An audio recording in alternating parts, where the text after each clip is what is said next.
Bonjour à tous, donc on va commencer cette discussion. Je ne sais pas si c'est très important de présenter longuement John McTiernan. Pour aller assez vite, en gros, c'est un des plus importants cinéastes américains de ces 30 dernières années.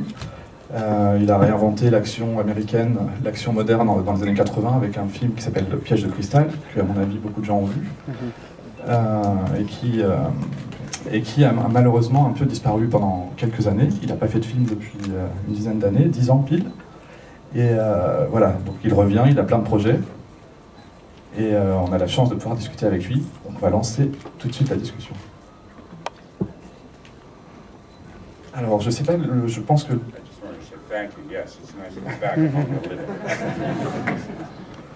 Ce n'est pas désagréable d'être revenu parmi les vivants, en effet. Et on va commencer tout de suite, je pense, pour le plaisir, par un extrait assez important, qui a une valeur symbolique très forte, je pense, dans l'œuvre de McTiernan, par l'ouverture de la poursuite d'Octobre. C'est le quatrième film de John McTiernan. En fait, il est à ce moment-là, en 90, plus ou moins aux commandes d'Hollywood avec peut-être James Cameron. Il n'y a que 2-3 cinéastes qui ont cette importance.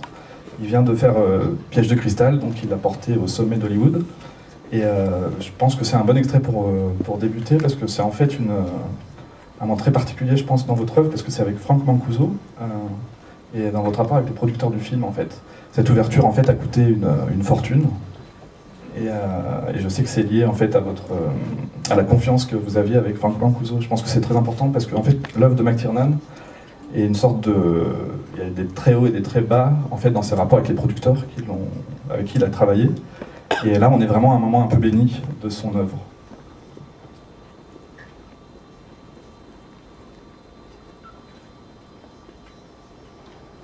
Well, you're right. That shot did cost a fortune. You're right. That shot did, I suppose, cost a fortune. It was before there were reliable or plausible computer shots. So we actually built that submarine. It's built on 2 300-foot-long barges, and it's actually made of steel. And they actually let us do that. And those are real shots. The shot with Sean and the pull away was actually with the helicopter. I was on the damn thing. And now I'm scared watching it because I remember what it was like. But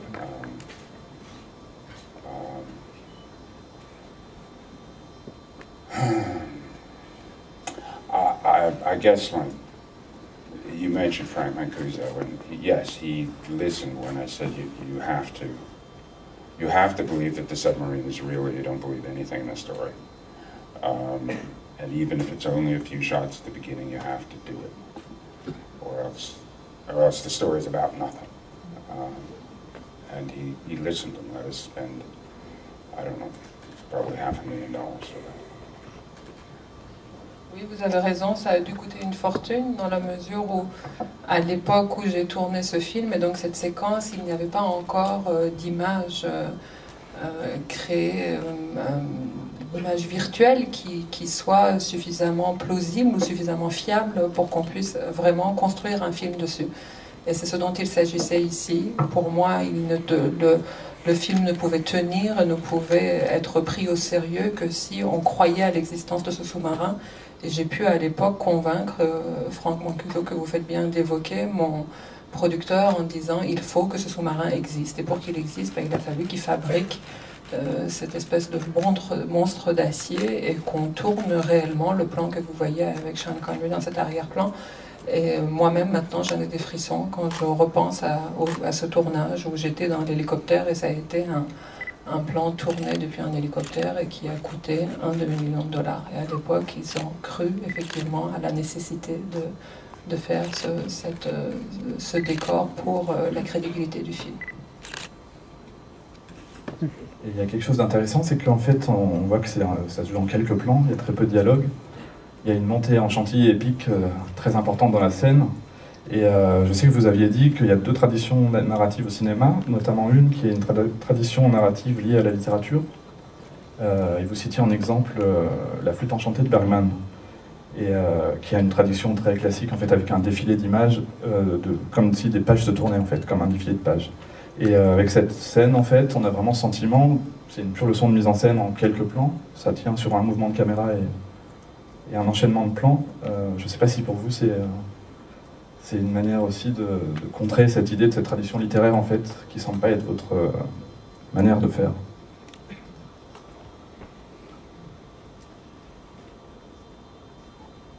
On est dans un enjeu purement de mise en scène. Was the question, was it a way to go against the tradition of filmmaking? Against the tradition, contre la tradition narrative liée à la littérature, en fait. Et vous citiez en contre-exemple la flûte enchantée de Bergman. Alors que là, on est dans... I don't know, I can't... It was not conscious, it was not, none of...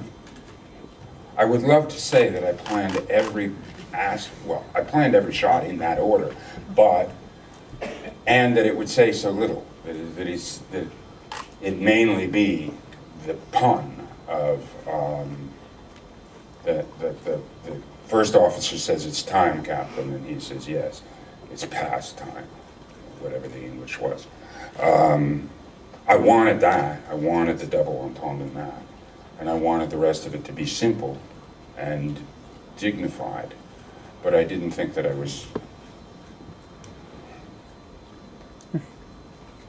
at most I was copying people who could do dignified movies like Bergman. But I can't suggest that I was breaking any precedent. Le film la scène n'est pas faite contre Bergman, évidemment, mais c'est plutôt, on est vraiment là dans un enjeu de pure mise en scène, et surtout le fait qu'il n'y ait quasiment aucun dialogue, qu'il y ait juste un zoom arrière si puissant du gros plan sur les yeux de Sean Connery. On est dans, c'est plutôt pour amener en fait à votre la question de la mise en scène. Donc, c'était en tout cas pas du tout intentionnel. J'aurais aimé vouloir vous dire que j'avais une grande idée de l'histoire de la mise en scène au cinéma quand j'ai conçu cette ouverture-là, parce que ça, effectivement, c'est quelque chose que j'ai voulu comme tel. Cet enchaînement très, très simple de plans, cette épure, et ce très peu de dialogue, que ce ne soit rien qu'une sorte d'accroche, qu'une sorte de jeu de mots sur le temps, qui est le temps passé. Donc effectivement, j'ai voulu cette épure, et j'ai voulu cette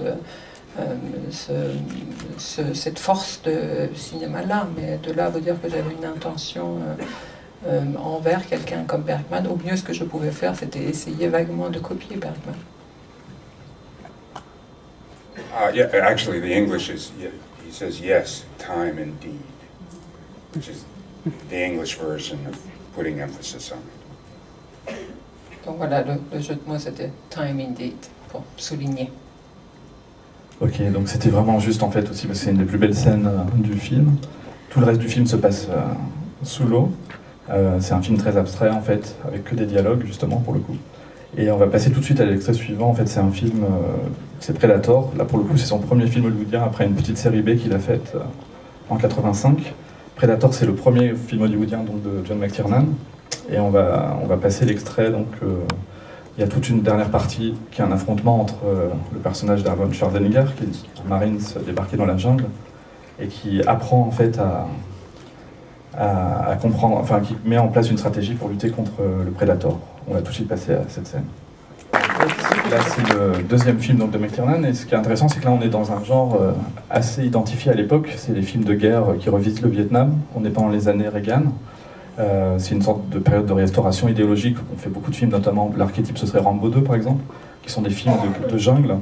Et on voit avec McTiernan, pour son premier film de studio, donc un film très ambitieux, que tout de suite la question de l'action, puisque généralement à cette époque c'est encore le cinéma d'action traditionnel, il n'y a pas beaucoup de cinéma d'action urbain, il y a une question qui se pose sur l'intelligence en fait. Le duel entre les deux personnages, là encore il n'y a aucun dialogue, passe uniquement par des relais de regard et surtout par une question d'intelligence, d'attention en fait, d'observation.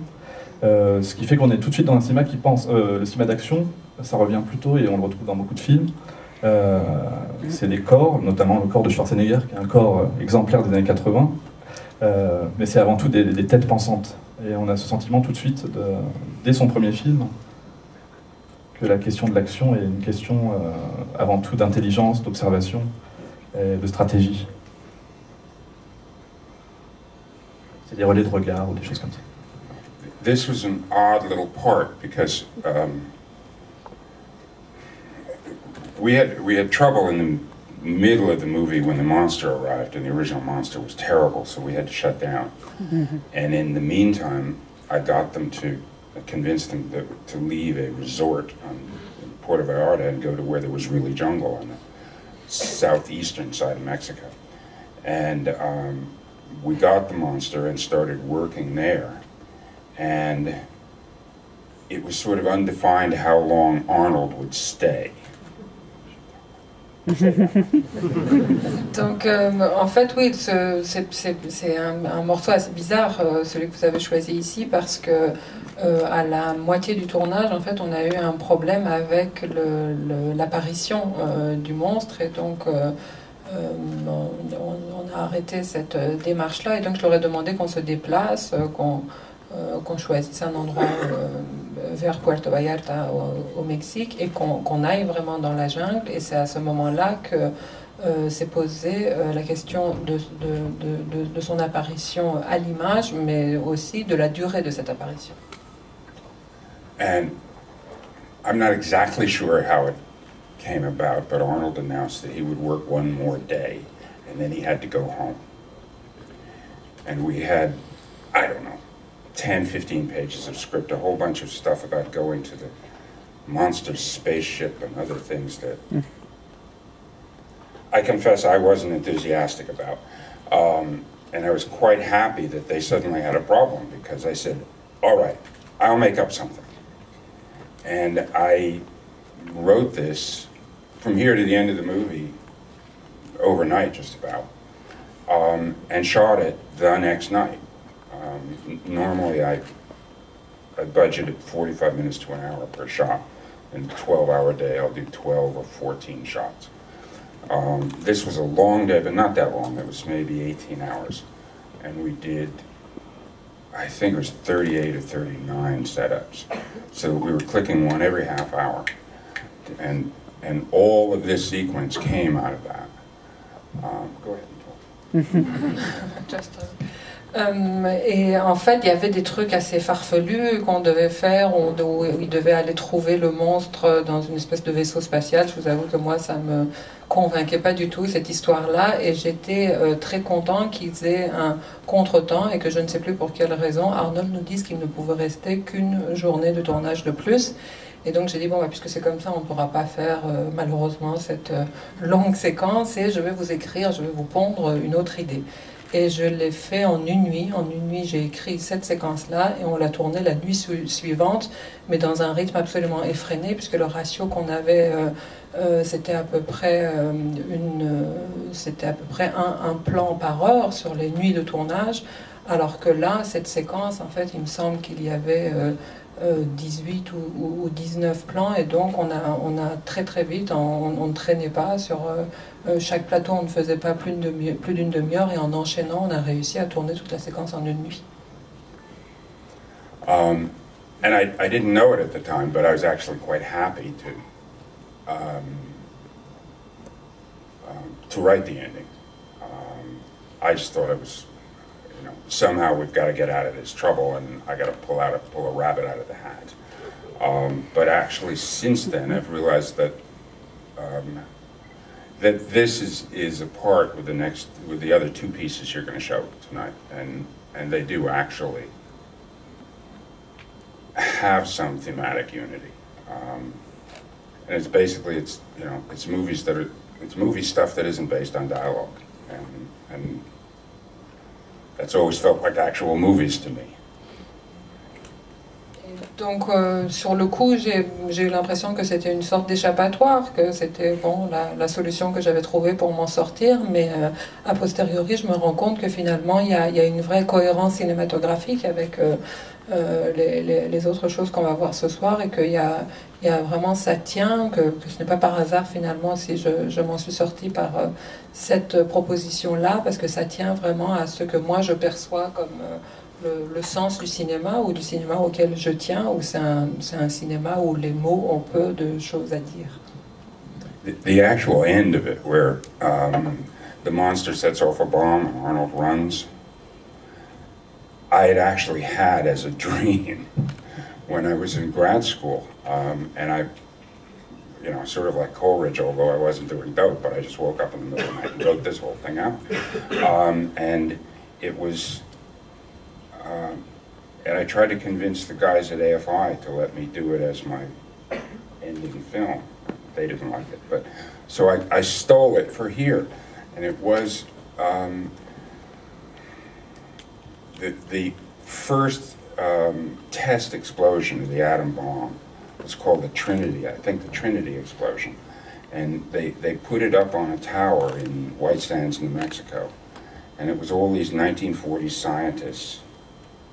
It was Niels Bohr. Who was the man who said, "I am become death, the destroyer of worlds"? Somebody must know it. The other scientist? Oppenheimer, yes, Oppenheimer, that was it.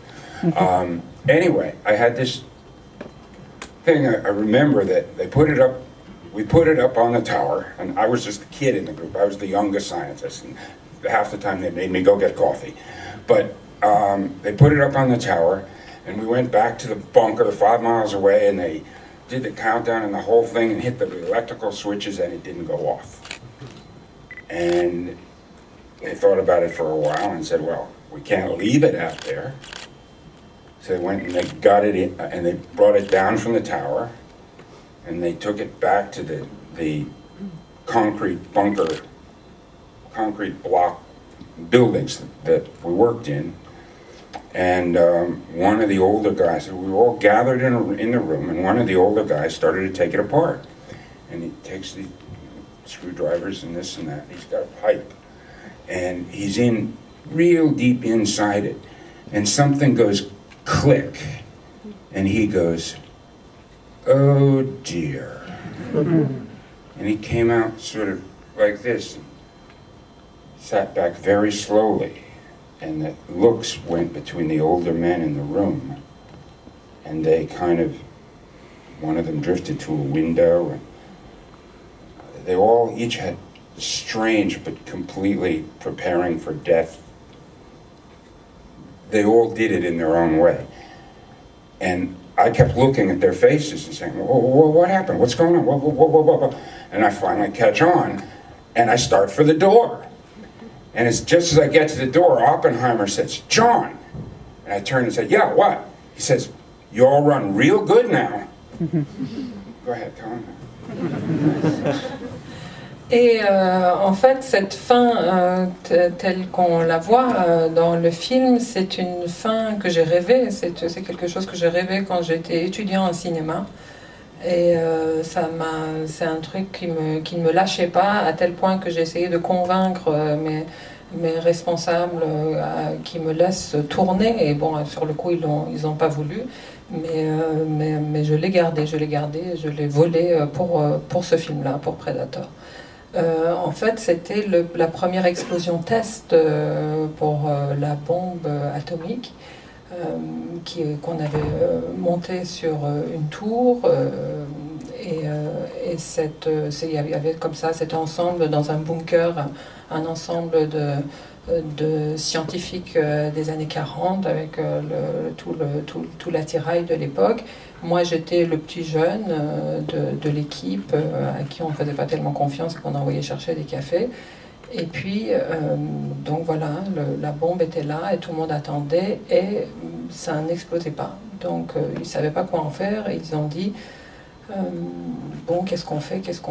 Et finalement, on ne peut pas la laisser là, ils la redescendent. Il y en a un qui l'ouvre et qui entend un petit clic et qui dit ah, et moi je suis là, hors champ, je les regarde tous, je regarde les visages, j'en vois un qui se lève, qui va vers la fenêtre, et puis il y a celui, le plus âgé de tous, et je décide de partir parce que la mort était très, très présente, donc je prends la tangente et je vois celui-là, le plus vieux de l'équipe, qui se retourne vers moi et qui dit « Maintenant, John, tu sais courir ». And so the rest of it was that, you know, my alter ego runs and runs and runs, and finally at the end dives over something concrete, and the world behind him explodes into plasma white, and the frame fades out in white, and then fades down into a picture of a wall, wallpaper on a wall, and a little clipping, a newspaper clipping, and the camera dollies in slowly, and it's an obituary, and it's my obituary, that when I died, and I had left a wife and 3 children and 11 grandchildren, and I had just died at age 73 of cancer, probably traceable to the radiation dosage I had gotten in a nuclear accident some 30 years before. And that was the end of the little movie I wanted to make. And so I just stole it and I stuck it in as the end of this. Et donc, voilà, c'en était là jusqu'à ce que mon alter ego court et il saute par-dessus quelque chose, une paroi en ciment de ce bunker, et l'explosion a lieu, et là c'est un fondu sur du blanc qui se transforme par un autre fondu sur un mur avec du papier peint. Et sur ce papier peint est accroché une coupure de journal. Et il y a un zoom avant sur cette coupure, et il s'agit en fait d'une nécro, d'une petite annonce de décès, et c'est en fait la mienne. On annonce que je suis décédée en 78, que j'ai laissé derrière moi ma veuve éplorée, mes enfants, mes 11 petits-enfants, et que je suis mort d'un cancer probablement dû aux radiations de l'accident qui avait eu lieu 30 ans plus tôt. Voilà l'idée que j'avais eue pour mon petit film de fin d'études et que j'ai dû finalement caser dans ce film-ci. C'est assez intéressant parce que du coup c'est vrai que Predator c'est un film qui pendant sa première moitié est un film assez classique, pas classique dans sa forme, mais en tout cas c'est un film qui est un pur film de guerre dans la jungle, enfin d'avancée des Marines dans la jungle, c'est un pur film d'action dans la jungle. Et toute la dernière partie du coup est complètement onirique, on a ce sentiment d'un basculement, à partir du moment où Schwarzenegger plonge dans la cascade, on bascule dans un autre univers, et je sais que dans tous vos films, il y a un rapport très fort il y a toujours la volonté de chercher par le cinéma à rejoindre quelque chose de l'ordre de l'onirisme en fait, de l'intensité du rêve, qui vient, je crois que vous aviez parlé de Bertolucci, de cinéastes comme ça. Well, thank you. That's an enormous compliment, as I've always hoped. I mean, in a dream, every image has nuance. You don't have to know the words. That every image has an intense meaning somehow. And it has always seemed to me that eventually someone would,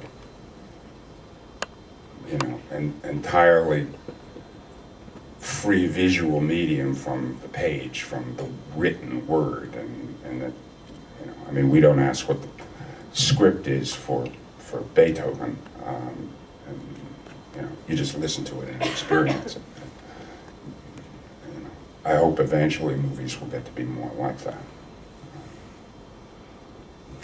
Je le prends pour un très grand compliment, merci beaucoup, puisqu'il me semble effectivement que le rêve est une succession d'images avec une intensité sémantique, sensorielle sans égale, que dans chaque image du rêve, tout le sens est là et se passe facilement de descriptions et de mots, et que le cinéma tendrait ou devrait être quelque chose du même ordre.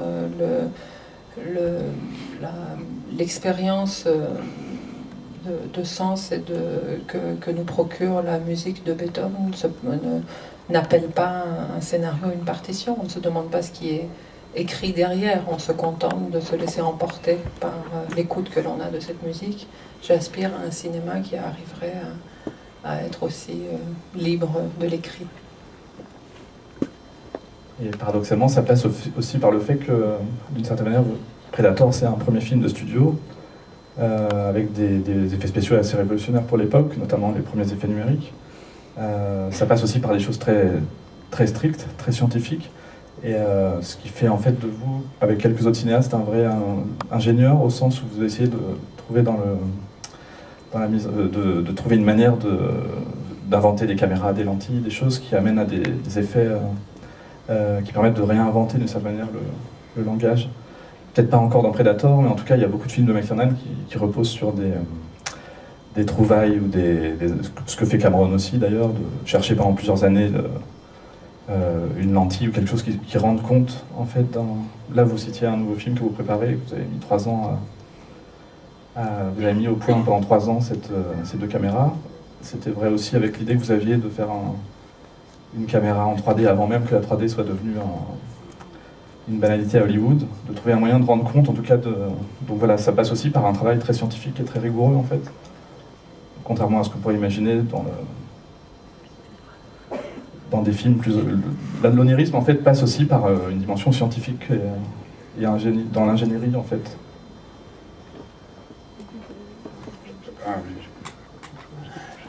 Yeah, I was going to theater school, actually. I probably told you this. I was in Juilliard, actually, in a class right behind Robin Williams. And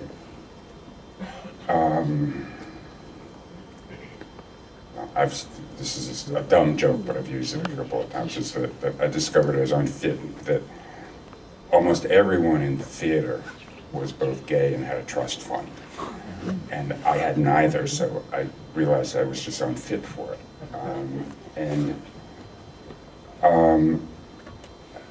As I started working on filmmaking, yes, it's a combination of engineering and aesthetics, and it seemed to fit my mind.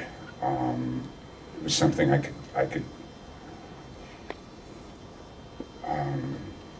could see myself doing at a level that was worthwhile. You know, I was certainly never going to be a famous tennis player.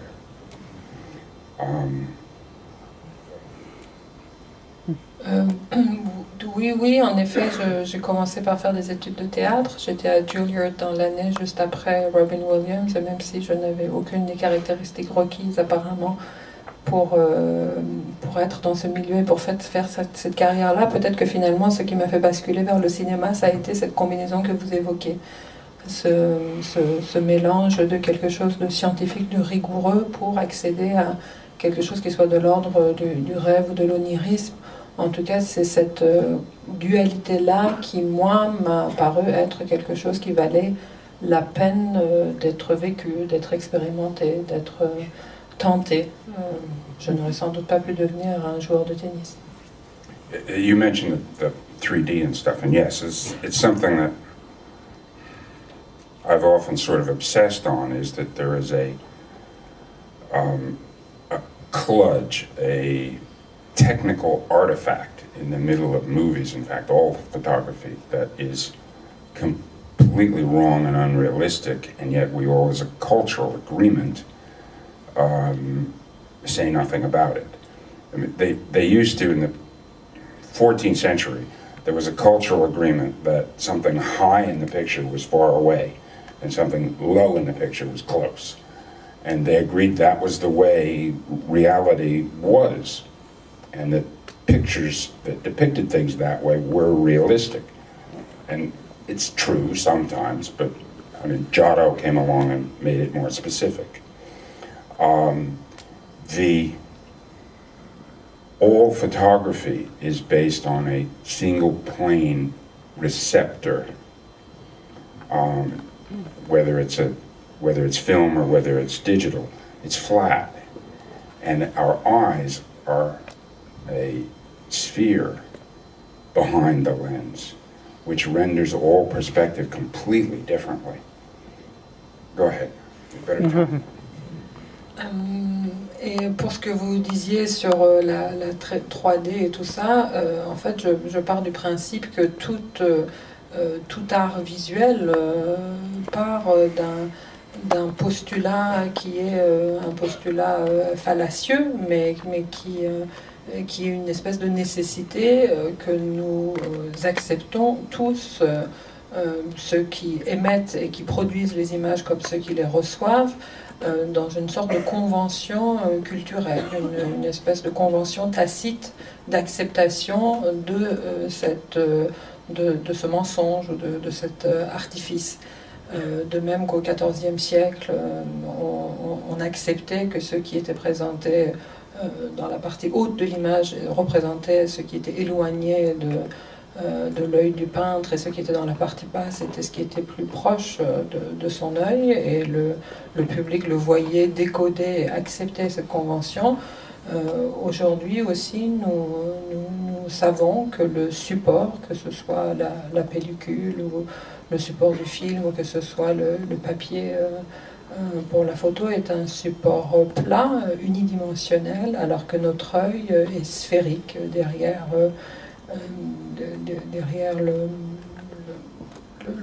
le plat, de cette dimension plate. Il y a une dimension sphérique qui donne une perception tout à fait autre de ce qu'il perçoit. And this is the thing he was talking about that we've done some experiments working on, is if you could have multiple cameras and then have the computer stitch the image together, you would in effect wind up with a film plane that was a sphere. So you'd get a wide field of view, but a long lens sense of distance. And consequently, movement would appear much, much faster than it does in regular flat lenses. Et donc, en fait, dans les focales longues des objectifs, on rend compte de l'éloignement, de la perspective, et dans les focales larges, on rend compte de la largeur de la vue et de toute l'étendue horizontale, en quelque sorte, en largeur. Et on s'est rendu compte que l'œil humain n'a pas cette distorsion-là, cette distinction-là, qu'elle a les deux à la fois, et c'est en cela que je vous dis que ce qui est filmé n'est pas réaliste, parce qu'il y a un choix à faire, qui est un choix qui exclut l'une des deux possibilités, de largeur ou de profondeur de la perspective. Et donc l'idée qu'on a eue, et on a fait des tests, et c'est à ça que vous faites allusion, c'est d'essayer en filmant avec plusieurs caméras, et ensuite par des effets spéciaux, essayer de combiner les différentes prises de vue, arriver à reconstituer cet accord ou cette instantanéité entre la profondeur de champ et la largeur que capte l'œil humain. I think there's an invention coming that will change the sense of will change pictures just as much as Giotto did, and we'll wonder after it's happened, how did we ever look at this stuff and think it was realistic? Et donc, il me semble qu'une révolution est en cours dans le monde des images, et qui permet aussi ce que j'ai oublié de dire, de montrer un mouvement beaucoup plus rapide. Le mouvement devient plus rapide, et donc une révolution est en cours dans le monde du cinéma et des images en mouvement, équivalente à celle de la perspective en peinture, qui fait que bientôt, quand les outils existeront, on pourra dire mais comment est-ce qu'on pouvait trouver ces choses-là réalistes avant. Et ça pourrait nous amener à Piège de cristal, qui est vraiment le film qui a porté McTiernan au sommet d'Hollywood. Et la caractéristique qu'on retrouve dans la scène qu'on a vue de Predator, du cinéma de McTiernan, c'est probablement sa faculté d'appréhender l'espace, de rendre au spectateur la lisibilité en fait de l'espace. C'est clairement la clé de la mise en scène de McTiernan. Et dans Piège de cristal, ça a atteint un tel niveau, c'est quasiment une symphonie de mouvement, de raccords de mouvement en fait, qui atteint un degré de raffinement quasiment à peu près inédit, je pense, dans le cinéma hollywoodien des années 80. Et on rejoint là l'idée de l'ingénierie, c'est qu'en fait vous êtes plutôt un inventeur. Et vous racontiez cette anecdote sur le montage de Piège de cristal. En fait, les gens n'étaient pas prêts à monter cette manière de filmer en mouvement pour rendre compte en fait d'un espace de la manière la plus... on peut pas résumer, je pense que tout le monde connaît le film. C'est Bruce Willis qui est coincé dans une tour. Et le film, en gros, exploite absolument toutes les ressources de la tour. Un espace vertical dont il fait une sorte de concept de mise en scène, en fait. Et donc c'est juste pour surtout revenir à cette idée que c'est de l'invention pure, de l'ingénierie. Cette manière de filmer en mouvement, apparemment ça posait un gros problème à l'époque pour tout le monde. Les gens n'étaient pas forcément prêts techniquement. Well, people were ready for it, but studios used to have all sorts of rules about what you could cut to what, and you know, the camera had to stop moving, and then you could make a cut to something else, and you have to, when you cut to a shot, it has to be static, and then the camera starts moving in the shot, and you can never ever cut from one thing moving to another thing moving, and from a couple of people, from working for Jan Kadar and working for, or seeing, oh,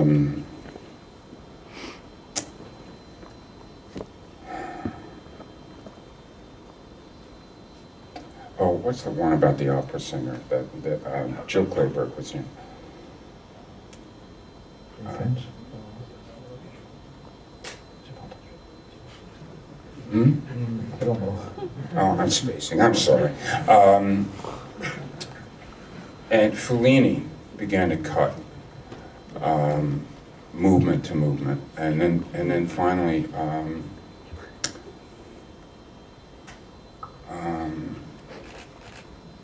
I started working with Jan de Bont, who had already begun working,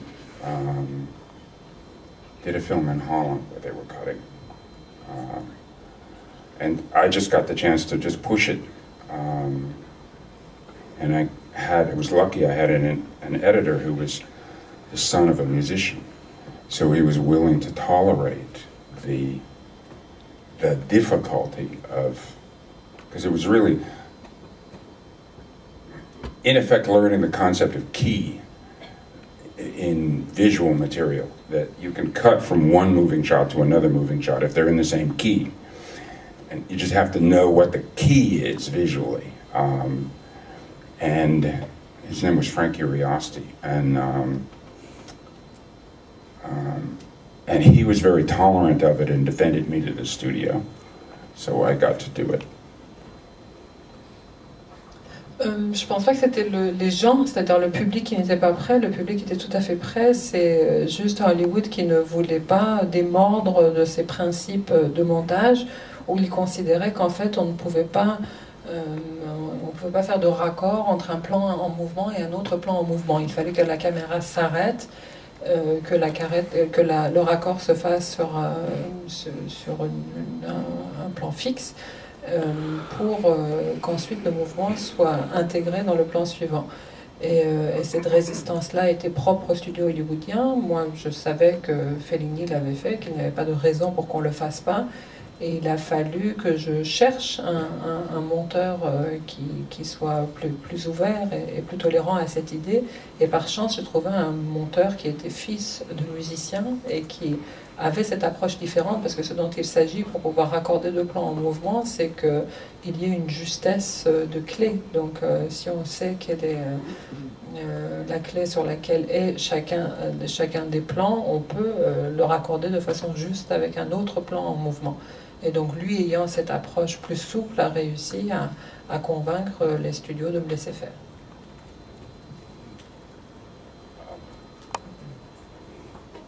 Sorry, I'm spacing on me. The Dutch director, Paul Verhoeven, now, who did Robocop. C'est Verhoeven. Who did Luna? Bertolucci, okay. He was already doing cutting movement to movement. And in particular, Luna has some extraordinary sequences that way.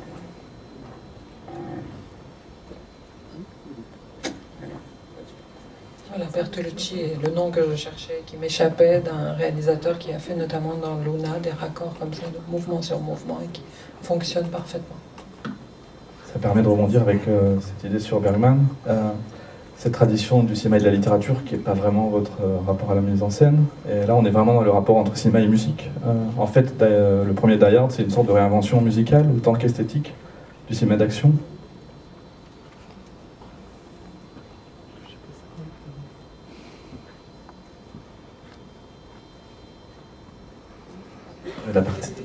You mean cinema dependent on the page or cinema? Yes. Yeah. Yes, I've tried to, and the people I think that have emulated think of music, think of movies as music, with the same sort of structural logic as music, and don't demand the very different set of demands and logic that comes from print. Music is much more tolerant of, if it feels right, you do it. It's about feeling. And it, I guess just because, you know, ours is a young medium, you know, we're just discovering those things that, you know, that the rules aren't based on print medium, and there will be. If it isn't based on music, then at least music can point you the way to find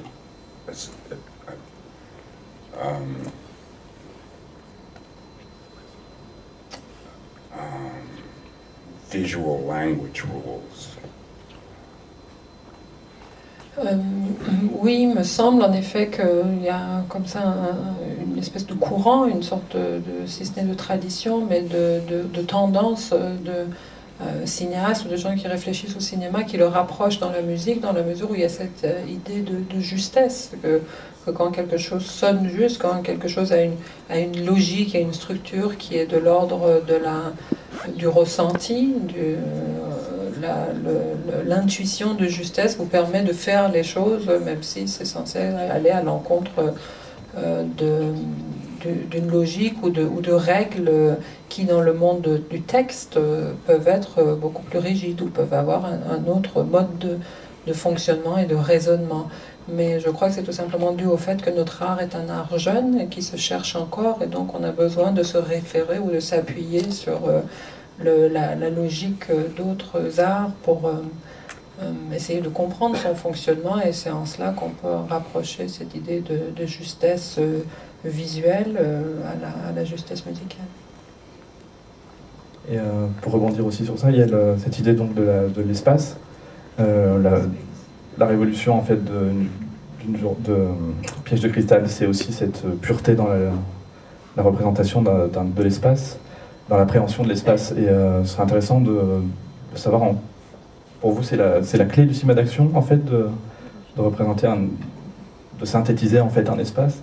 Ce qui d'ailleurs est vraiment le point fort de Die Hard, qui va disparaître après dans la fin des années 90, où le cinéma devient de moins en moins... Enfin, cette pureté, c'est vraiment la marque de votre cinéma, et c'est quelque chose qui, à mon avis, est resté assez orphelin. L'idée de prendre un personnage et d'une sorte de géographie de la mise en scène, en fait. Enfin, l'idée vraiment pour vous, de cette représentation, de mettre le spectateur au cœur d'un espace.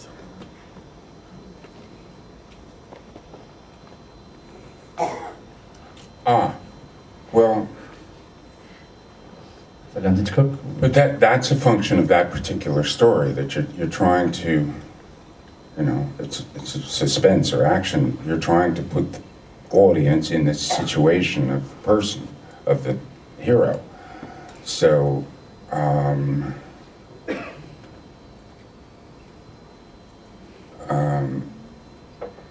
you need to teach the audience the space he's in, because that's the stage.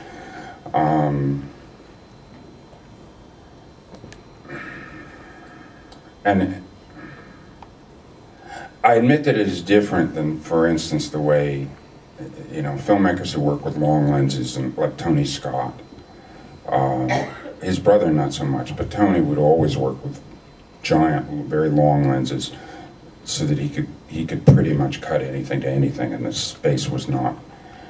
There was information in the image, but the person's situation, physical situation, was simply not part of the calculation somehow. I don't know. That's a different way of making film in the particular problem of Die Hard, of trying to make the audience feel like they're there. It just seemed to make sense. It's odd. There's so much talk when you're a young filmmaker about where to put the camera, and there's such a simple, idiotically simple answer is, well, where do you want the audience? Where's the audience sitting? And literally, if it's like a table or something like that, you pick the chair that the audience is sitting in, and everything gets shot from there. It's easy. All those very complex theories that people used to have about how you cover a conversation at a table, and you have to cover that person from both sides, and all this stuff. It's silly. It's just the audience is at the table with them. It's sitting next to somebody, and every picture comes from there, and it all cuts together, and it's so easy. Go ahead. Oui, peut-être que finalement ça vient tout simplement de l'histoire que ce film raconte, ou que ce genre de film raconte, que ce soit des films d'action ou des films de suspense. Ce à quoi on vise, c'est de faire adhérer le point de vue du personnage, de faire adhérer le spectateur au point de vue du personnage. Donc la meilleure façon pour le faire, c'est de le faire découvrir, de lui donner effectivement une vision de l'espace dans lequel se trouve le personnage, de le mettre dans ce contexte-là pour le faire vivre avec lui. Et ça me paraît finalement assez évident. Alors bien sûr, à contrario, on peut parler de cinéastes tels que... What was his first name, Scott? Tony Scott, qui beaucoup plus que son frère Tony Scott, qui lui utilise de très longues focales, parce que la logique est complètement différente, puisque évidemment le plan informe, mais finalement l'endroit où se trouve le personnage a beaucoup moins d'importance, et en étant comme ça avec ses focales longues, il lui échappe complètement à la difficulté du montage. Tout se raccorde avec tout, et donc il rentre complètement dans un autre raisonnement et dans une autre approche du cinéma. En revanche, moi, ça me dépasse un peu toutes ces théories que l'on échafaude et que l'on transmet aux apprentis cinéastes sur la place de la caméra, où est-ce qu'il faut mettre sa caméra et comment on fait. Alors comment est-ce qu'on filme une conversation, par exemple, comment on fait pour couvrir les différentes personnes dans une conversation? C'est très simple. Si ça se passe à une table, où est le spectateur? Le spectateur est assis à cette table, donc vous prenez une chaise, vous posez votre caméra et voilà, et vous filmez les choses normalement comme lui les verrait, et vous montez ça sans vous prendre la tête au-delà. I'd love to take credit for having, invented something with that, but State of Siege, his movie, he leaves the camera beside the car and lets the prosecutor walk in and out of his office to the car.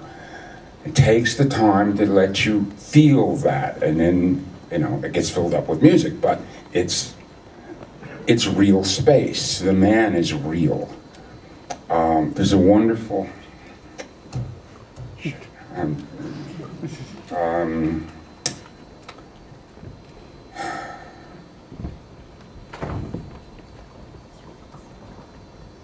now, I can't remember the people in it.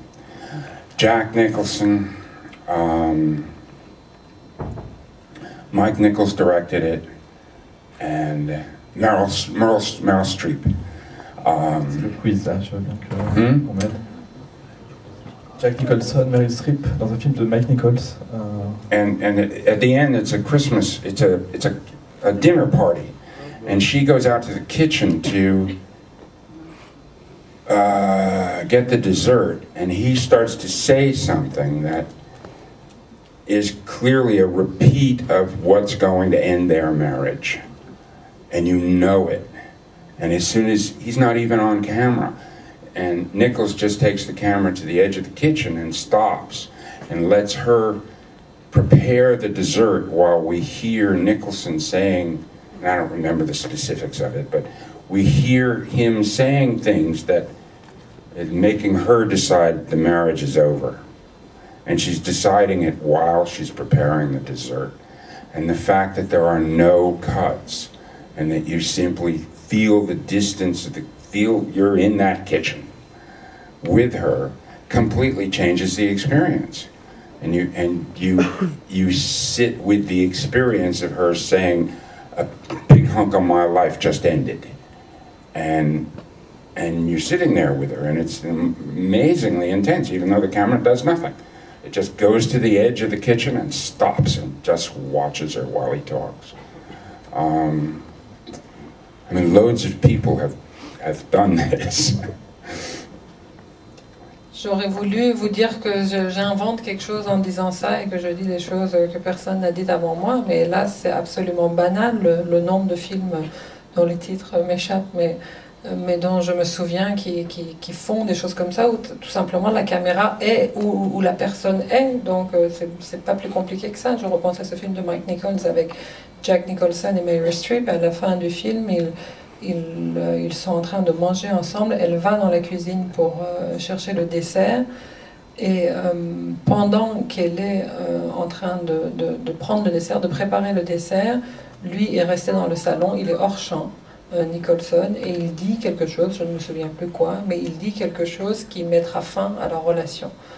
Et nous, on n'a aucun mouvement de caméra sophistiqué. La caméra va tout simplement, en un seul plan, se planter devant la porte de la cuisine et la montre elle. Et on l'entend, lui, hors champ, dire cette phrase, et on la voit, on est avec elle dans cette cuisine, sans se déplacer, sans rien faire, sans couper. On reste avec elle, sur elle, qui prend cette décision, alors qu'elle l'entend avec nous ce son hors champ. On la voit prendre cette décision de eh ben, maintenant c'est fini, je ne veux plus être de cette histoire, de ce couple. Et voilà, nous on se contente d'être à la porte et de vivre de façon extrêmement intense ce moment avec elle, sans avoir besoin de faire des mouvements de caméra ou des montages sophistiqués.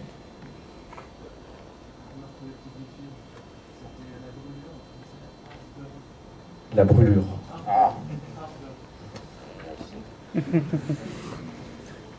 Ça permet de rebondir sur le troisième épisode de Die Hard, Une journée en enfer, qui est un film.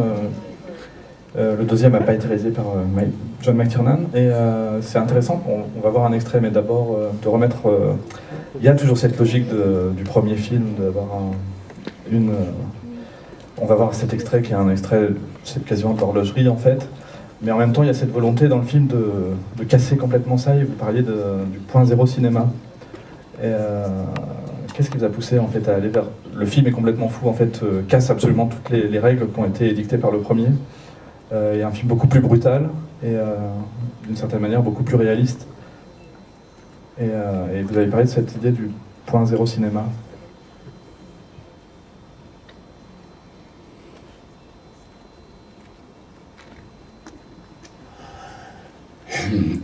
I don't know what I meant by that.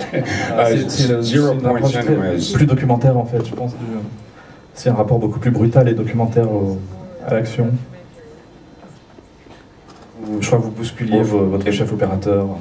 If I understood the word correctly, it was the simplest, clearest version of cinema language in, say, the 1950s and the 1960s. An unaccented visual language for storytelling.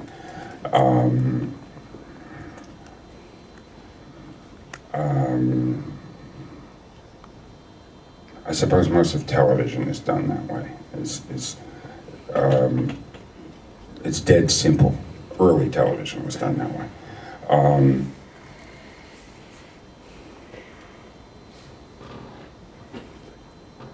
In Die Hard, in the last one, what I was doing was I'd go back and forth between the bad guys and Bruce, And Bruce was always very simple wide-angle lenses, long shots, and you were always really with him. And the impression was often to try to say that they're pathetic, that they're, you know, a couple of silly guys who have nothing on their side. And on the other side, the bad guys was more formal and more composed and more energetic.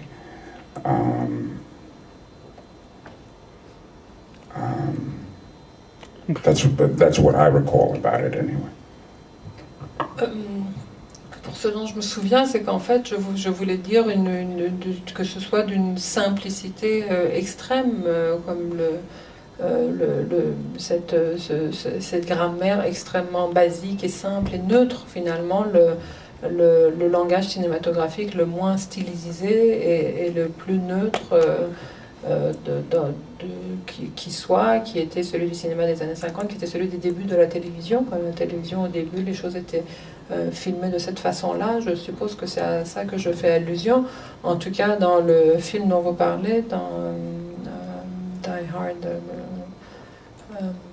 je ne sais plus en français, Une journée en enfer. Ce dont il s'agissait pour moi, c'était en fait d'avoir un va-et-vient, y compris stylistique, entre les plans où c'était Bruce Willis et les plans des méchants, où tout ce qui était sur Bruce, c'était des plans très larges, très très longs, où vraiment là, on est avec eux en suspens, juste pour dire qu'ils sont dans la merde, ils n'ont rien. Et à l'inverse, quand on basculait sur les plans des méchants, là c'était quelque chose de beaucoup plus précis, de beaucoup plus péchu et de plus monté. Donc c'était comme ça cette opposition de style aussi qui permettait de basculer d'un côté ou de l'autre de l'intrigue. Du coup on va lancer l'extrait. C'est un extrait plutôt du côté des méchants, si j'ai bien compris. Il y a un remake que John McTiernan a fait en 97, 99. Et je ne sais pas si on aura le temps de montrer l'extrait, mais j'espère que quelques-uns d'entre vous l'ont vu.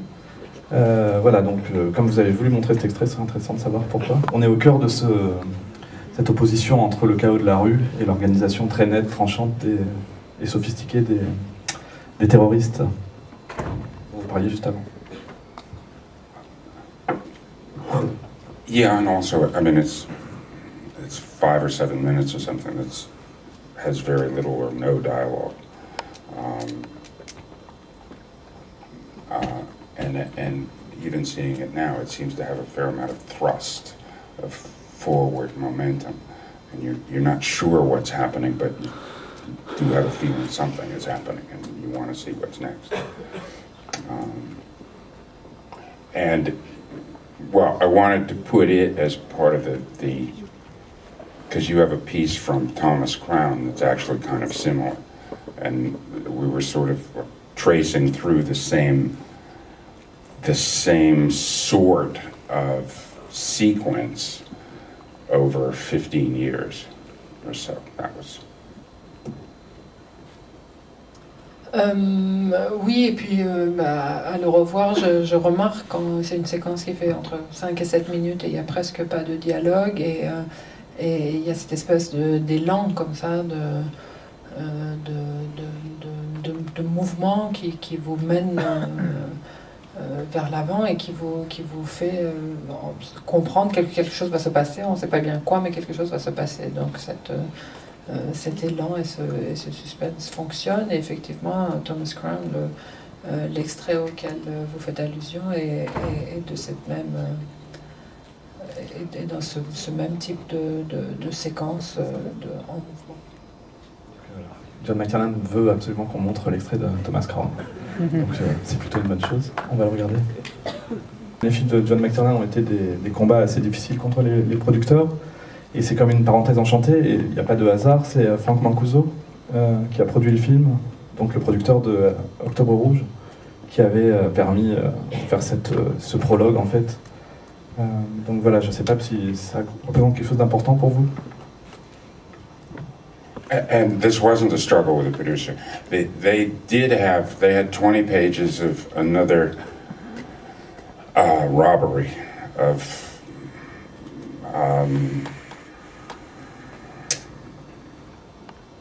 the same sort of thing that's been in Mission Impossible over and over and over again.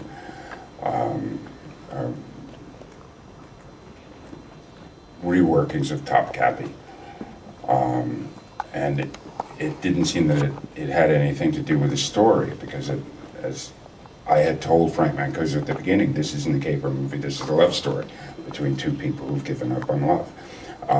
So it doesn't matter about the painting. And just after this, they find that he has stolen another painting that was the one she wanted, and it's now disappeared. And that black cop asks, how the hell does he do that? And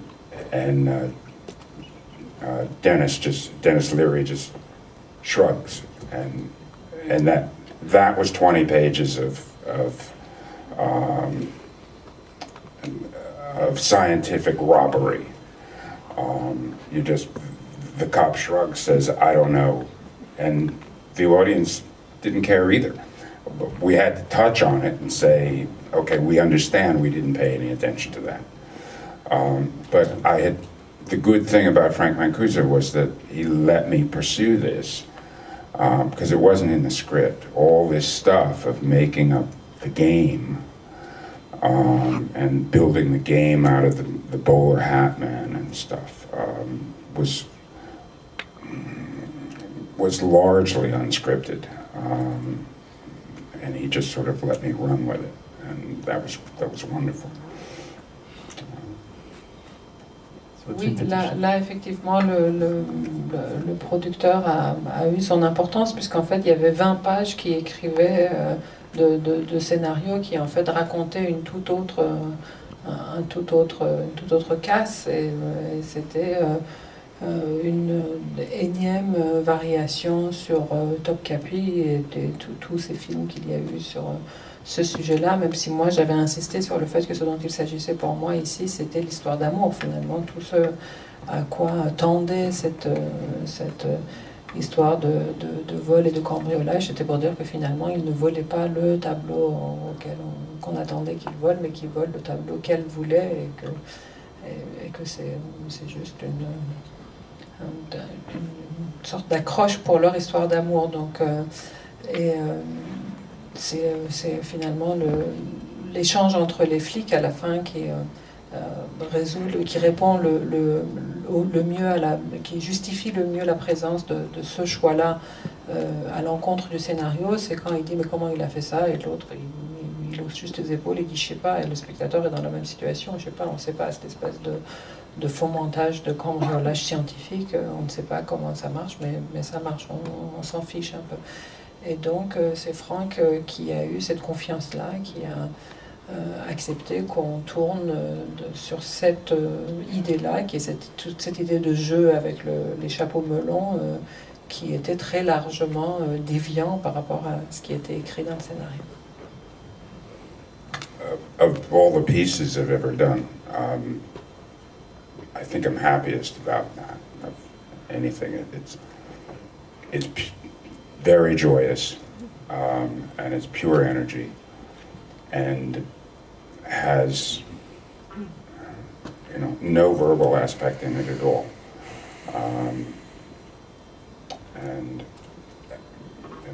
And I'm most of the stuff I've worked on, I'm embarrassed afterwards about, but I'm quite happy seeing that. Je dois dire que de tous les films que j'ai faits, c'est vraiment celui qui me rend le plus heureux. C'est que de la joie, que de l'euphorie, comme vous disiez. Il n'y a pas d'ombre au tableau pour ce film-là, et je dois dire que c'est pas le cas de tous mes films. Mes autres films, après, je les trouve un peu embarrassants pour moi, et celui-là, c'est pas le cas. Je suis vraiment contente de ce qu'il en reste. Je pense qu'on va passer aux questions du public, c'est ça? Je vois pas le timing là, je pense, on va engager. Une à deux questions. La personne qui a trouvé la brûlure peut gagner le...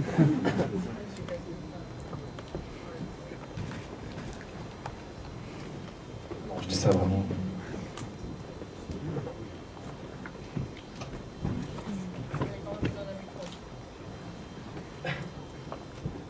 Bonjour Monsieur McTiernan. C'était une question concernant la série Die Hard. Vous avez tourné le premier et le troisième épisode et on souhaitait savoir ce que vous pensiez des suivants en fait. Est-ce que la Fox a fait de la franchise et savoir quelle est votre relation aujourd'hui avec Bruce Willis. Voilà. My relationship with Bruce is just fine, so I probably shouldn't comment on the others, and I'll keep it that way. Pour rester dans d'aussi bons termes avec Bruce Willis que je le suis jusqu'à présent, je m'abstiendrai de dire ce que je pense des autres films de la série. Une dernière.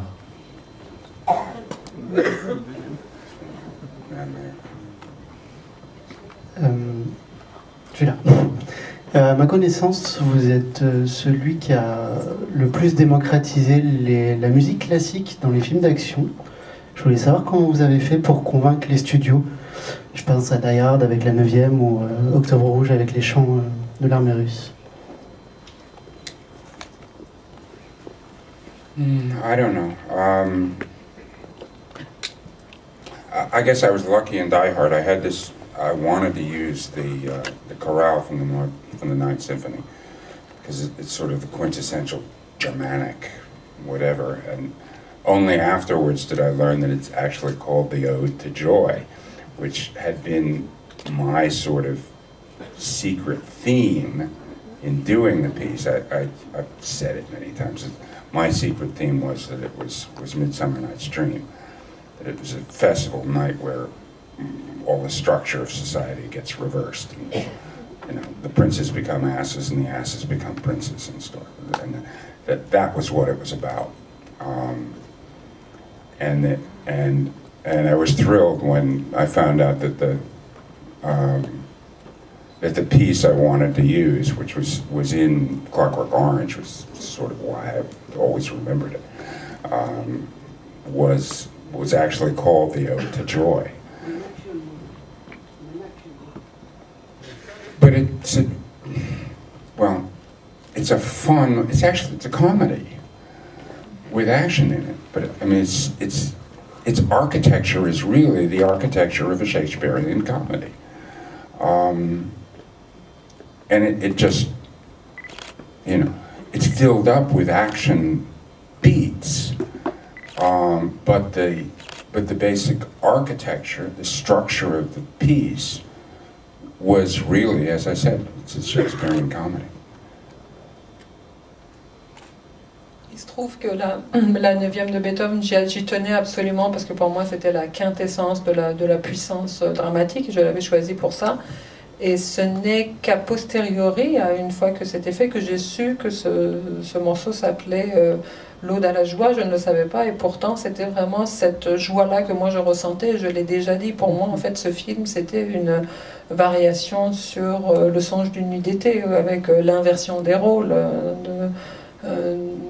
entre les puissants et les roturiers, et c'est ça qui m'a intéressé, qui me tenait à cœur, et finalement pourquoi avoir pu le faire dans un film d'action, parce que pour moi c'est pas un film d'action, c'est une comédie dans sa structure, dans la charpente du film. Il s'agit vraiment d'une comédie classique, shakespearienne, avec dedans des morceaux d'action.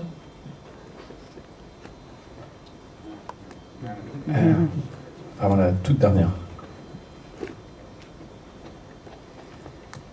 Merci, Mr. McTiernan. Just one question. If you was a magician, how will you change the cinema tomorrow?